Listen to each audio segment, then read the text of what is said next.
Hey everyone, it's Heather with Tiller. In this video, I'm going to show you how to get started with the Tiller budget template in 3 easy steps. The first step is to set up your groups and categories here on the category sheet. You can see here that these categories are a little different than the example categories that you'll see when you open your first sheet. I've moved these over from my personal budget because it reflects the way I think about my spending. So in your sheet, feel free to overwrite the example categories, delete the ones you're not using, and add new ones. So the first thing you'll do is set up your groups. You can see here I have quite a few groups, one for adventure, one for auto, which is my car, some fixed expenses, some fun, and some giving. From there, I'll go ahead and set up my categories within each group. So for the adventure group, I have a category for biking, rock climbing, hiking, and camping. After I've set the group and category, I'll set the type. These are all expense categories, but the other options are income and transfer. Another option here on the category sheet is to choose whether or not you would like to hide a category from reports. If I choose to hide a category from reports, it won't show up on my budget sheet, and it also won't show up in any category detail reports I run. This is useful if you aren't budgeting any money toward a specific line item of your budget. For example, I'm not budgeting any money for biking this month, so I have it hidden from my budget sheet because I don't want to see it there. So those are the basics. Set up your groups, categories, the type, and then choose whether or not you want to see it on your budget sheet.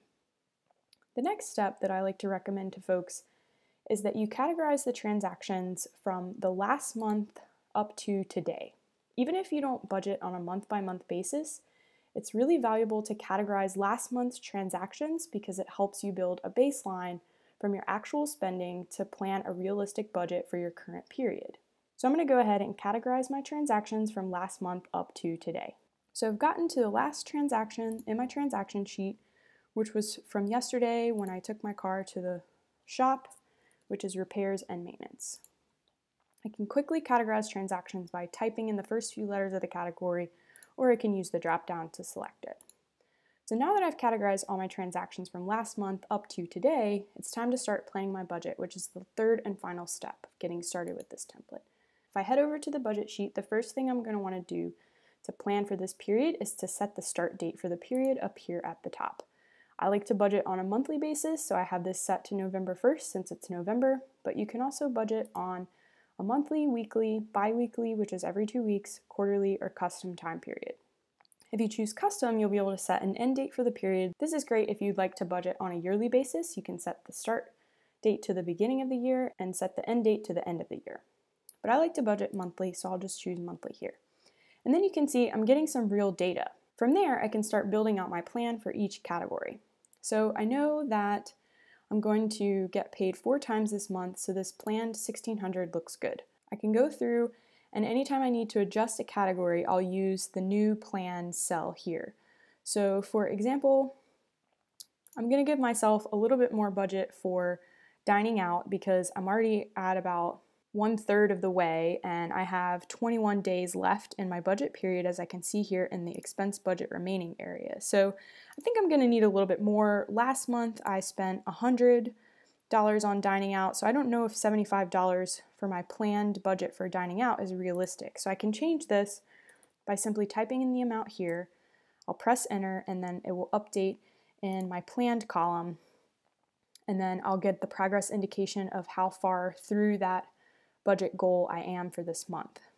So I can go through and review where I am. Since I've already categorized everything up to today, I have a good idea of the next 21 days, what might be realistic, and then I also have last month's data as a baseline to help me pick a realistic amount for each category. So that's the basics of planning out your budget for the current period. The next things to note are that this budget sheet will remind you if you have any transactions that are waiting to be categorized. It'll give you an idea of your net cash flow, how much cash flow is planned, and then the number of transfers that you're using. One thing to note is that any categories that you have marked as a transfer type will not show up on the budget sheet. That's intentional because they're meant to zero out. You can learn more about transfers on the Tiller Help Center. The final thing here is that I get an expense budget remaining percentage that shows me how much I have left to spend based on how much I've budgeted, and then how much I've actually spent versus my budget, and then how many days are left in the period. So I get a really good idea of where I am currently in the month, and if I need to adjust, it's really easy to do that with these new plan cells. Please let us know if you have any questions or issues getting set up. We're always available in support. You can email us support@tillerhq.com, or you can use the chat tool on the Tiller console. Happy tracking!